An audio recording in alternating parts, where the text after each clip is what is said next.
Hello, എല്ലാവർക്കും sketch മീഡിയയിലേക്ക് സ്വാഗതം. ഇന്ന് നമ്മൾ ഉണ്ടാക്കാൻ പോകുന്നത് ഒരു super fast and super tasty chicken കറിയാണ്. വളരെ പെട്ടെന്ന് നമുക്ക് ഈ ചിക്കൻ കറി കുക്കറിൽ റെഡിയാക്കിയെടുക്കാം. ഇതിന് വേണ്ടിയിട്ട് ഞാനിവിടെ 500 ഗ്രാം ചിക്കനാണ് എടുത്തിട്ടുള്ളത്. ഈ ചിക്കൻ നമ്മൾ ആദ്യം മാഗ്നേറ്റ് ചെയ്ത് വെക്കേണ്ട ആവശ്യമൊന്നുമില്ല. അതുകൊണ്ട് തന്നെ ചിക്കൻ പീസസ് കട്ട് ചെയ്യുമ്പോൾ നമ്മൾ വലിയ പീസസ് ആക്കരുത്, കുറച്ച് ചെറിയ പീസാക്കി കട്ട് ചെയ്യാം. കാരണം മാഗ്നേറ്റ് ചെയ്യാത്തതുകൊണ്ട് നമുക്ക് മസാലയെല്ലാം ഒന്ന് പെട്ടെന്ന് പിടിച്ച് കിട്ടാൻ വേണ്ടിയിട്ടാണ് ഇങ്ങനെ ചെയ്യുന്നത്.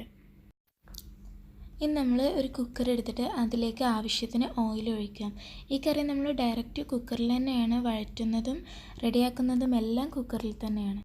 എണ്ണ ചൂടായ ശേഷം അതിലേക്ക് 1 ടേബിൾ സ്പൂൺ ഇഞ്ചി വെളുത്തുള്ളി പേസ്റ്റ് ഇട്ടിട്ട് ഒന്ന് വഴറ്റിയെടുക്കണം.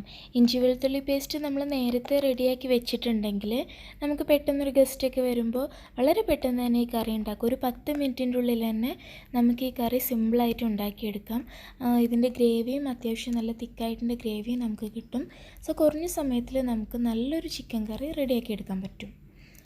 ഇതിൽ ഇഞ്ചി വെളുത്തുള്ളി പേസ്റ്റ് ഒന്ന് ചെറുതായി മൂപ്പിച്ചിട്ടുണ്ട്. ഇതിലേക്ക് ഒരു വലിയ സവാള കട്ട് ചെയ്തതാണിത്. ഇതിട്ടിട്ടൊന്ന് വഴറ്റി കൊടുക്കും. സവാള നന്നായി വഴറ്റണം. അതിന് വേണ്ടിയിട്ട് അതിലേക്ക് ആവശ്യത്തിനുള്ള ഉപ്പ് ചേർത്ത് കൊടുക്കാം. ഉപ്പ് ചേർക്കുമ്പോൾ നമ്മൾ ചിക്കനിലേക്കുള്ള ഉപ്പ് കൂടി ചേർക്കണം. ചിക്കനെ ഇതിലിട്ടിട്ട് തന്നെ നമ്മൾ വേവിച്ചെടുക്കുന്നത്, അതുകൊണ്ട് ചിക്കനിലേക്കുള്ള ഉപ്പ് കൂടി ചേർക്കുക. സവാള ഒന്ന് ട്രാൻസ്പെറൻ്റ് ആയി വരുമ്പോൾ വേണമെങ്കിൽ നമുക്കിതിലേക്ക് ഒരു 3 ഏലക്കായ ചേർത്ത് കൊടുക്കാം. ഇത് നിർബന്ധമില്ല, ഓപ്ഷണലാണ്. ഏലക്കായ ചേർക്കുമ്പോൾ അതിൻ്റെ ഒരു ഫ്ലേവറും കൂടെ വരും. അതിഷ്ടമില്ലാത്തവർക്ക് അത് സ്കിപ്പ് ചെയ്യാവുന്നതേ ഉള്ളൂ. ഞാനിവിടെ 3 ഏലക്കായ ചേർക്കുന്നുണ്ട്. ഇനി നമുക്കിതിലേക്ക് 1 ടീസ്പൂൺ മല്ലിപ്പൊടി, 1/2 ടീസ്പൂൺ മഞ്ഞൾപ്പൊടി, 1 ടീസ്പൂൺ സാധാരണ മുളക് പൊടി, 1 ടീസ്പൂൺ കാശ്മീരി മുളക് പൊടി, അതൊരു കളറിന് വേണ്ടിയിട്ടാണ്. ഈ പൊടികളെല്ലാം കൂടി ചേർത്തിട്ട് ഒന്ന് നന്നായി വഴറ്റിയെടുക്കുക, ഇതിൻ്റെ ഒരു പച്ചമണം മാറുന്നത് വരെ. ഉള്ളി നന്നായി വഴറ്റിയതിന് ശേഷമേ ഈ പൊടികൾ ഇടാൻ പാടുള്ളൂ. ഇതെൻ്റെ ഉള്ളി വഴണ്ടിട്ടുണ്ടെങ്കിൽ ലൈറ്റിൻ്റെ ഒരു പ്രശ്നം കൊണ്ടാണ് അത് മനസ്സിലാവാത്തൊരു യെല്ലോ ലൈറ്റാണ് കിച്ചണിൽ, അതുകൊണ്ടാണ് അത് എടുത്ത് കാണിക്കാത്തത്. ഇനി ഈ ഉള്ളിയും പൊടികളും എല്ലാം കൂടി നന്നായി വഴറ്റിയ ശേഷം നമുക്കിതിലേക്ക് തക്കാളി ഇട്ട് കൊടുക്കാം. ഒരു വലിയ തക്കാളി കട്ട് ചെയ്തതാണിത്. ഈ തക്കാളി ഇട്ട് നന്നായി നമ്മൾ വഴറ്റിയെടുക്കണം. തക്കാളി വഴറ്റുന്നതിനിടയിൽ നമുക്കിതിലേക്ക് കുറച്ച് മല്ലിയില കൂടി ചേർത്ത് കൊടുക്കാം. അപ്പോൾ കുറച്ച് മല്ലിയില ഇട്ടിട്ടുണ്ട്. ഇതുകൂടി ചേർത്ത് നമ്മൾ ഈ തക്കാളി ഒന്ന് അടച്ച് വെച്ച് ഒരു 2 മിനിറ്റ് വേവിക്കുക. അപ്പോൾ നന്നായി വെന്ത് കിട്ടും. നന്നായിട്ട് ഉടയണം തക്കാളി. ഇപ്പോൾ നമ്മുടെ തക്കാളി നന്നായി വെന്തുടഞ്ഞിട്ടുണ്ട്. ഇനി നമുക്കിതിലേക്ക് ചിക്കൻ ചേർത്ത് കൊടുക്കാം. ഈ ചിക്കൻ നമ്മൾ മാഗ്നേറ്റ് ചെയ്തിട്ടൊന്നുമില്ല, നമ്മൾ കഴുകി റെഡിയാക്കി വെച്ച ചിക്കൻ നമ്മൾ അതുപോലെ ചേർത്ത് കൊടുക്കുകയാണ്. ഇനി ഇതിനോട് നന്നായിട്ട് ചിക്കൻ മിക്സ് ചെയ്തെടുക്കുക ഈ മസാലയോട്. അതിനുശേഷം നമുക്കിതിലേക്ക് വെള്ളം ഒഴിച്ചു കൊടുക്കാം.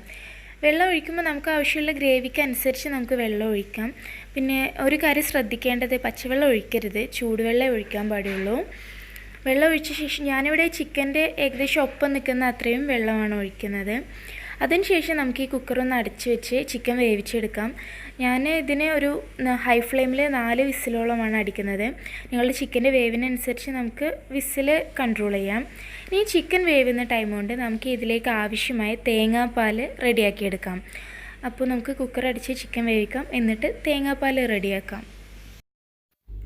തേങ്ങാപ്പാൽ റെഡി ആയിട്ടുണ്ട്. ഞാൻ ഏകദേശം ഒരു കപ്പോളം തേങ്ങാപ്പാൽ എടുത്തിട്ടുണ്ട്.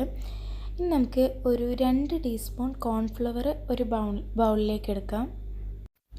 അതിലേക്ക് തന്നെ 1 ടീസ്പൂൺ ചിക്കൻ മസാലയും കൂടി എടുത്തിട്ട് ഒന്ന് മിക്സ് ചെയ്യാം. എന്നിട്ട് നമ്മൾ എടുത്ത് വെച്ചിരിക്കുന്ന തേങ്ങാപ്പാലിൽ നിന്ന് കുറച്ച് ഭാഗം ഈ പൊടിയിലേക്ക് ഒഴിച്ചിട്ട് ഒന്ന് മിക്സ് ചെയ്ത് വെക്കാം. നമ്മൾ കോൺഫ്ലവർ ചേർക്കുന്നത് എന്താണെന്ന് വെച്ചാൽ നമ്മുടെ ഗ്രേവി ഒന്ന് തിക്കായി കിട്ടാൻ വേണ്ടിയിട്ടാണ്. കോൺഫ്ലവർ ചേർക്കുമ്പോൾ ഗ്രേവി നല്ലൊരു തിക്നെസ് ഉണ്ടാകും. അപ്പോൾ അതിന് വേണ്ടിയിട്ടാണ് നമ്മൾ കോൺഫ്ലവർ ചേർക്കുന്നത്. ഇനി ഇത് നന്നായി മിക്സ് ചെയ്യുക. ഫുൾ തേങ്ങാപ്പാൽ ഇതിലേക്ക് ഒഴിക്കേണ്ട, കുറച്ച് ഒഴിച്ചാൽ മതി.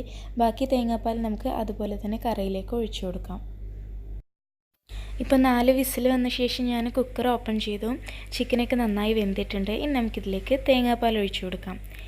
തേങ്ങാപ്പാൽ ഒഴിച്ച് ഒന്ന് മിക്സ് ചെയ്ത ശേഷം ഫ്ലെയിം ഓൺ ചെയ്തിട്ട് തന്നെ ഇരിക്കണം കേട്ടോ.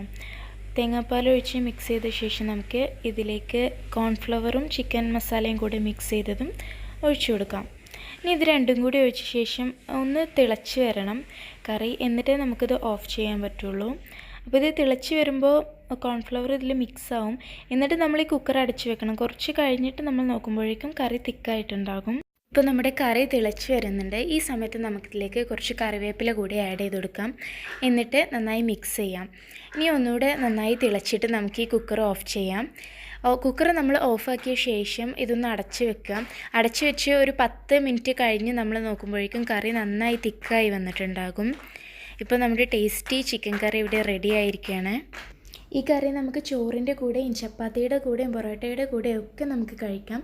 അപ്പോൾ ഈ വീഡിയോ നിങ്ങൾക്ക് ഇഷ്ടമായിട്ടുണ്ടെങ്കിൽ തീർച്ചയായും സബ്സ്ക്രൈബ് ചെയ്യുക, ലൈക്ക് ചെയ്യുക. താങ്ക്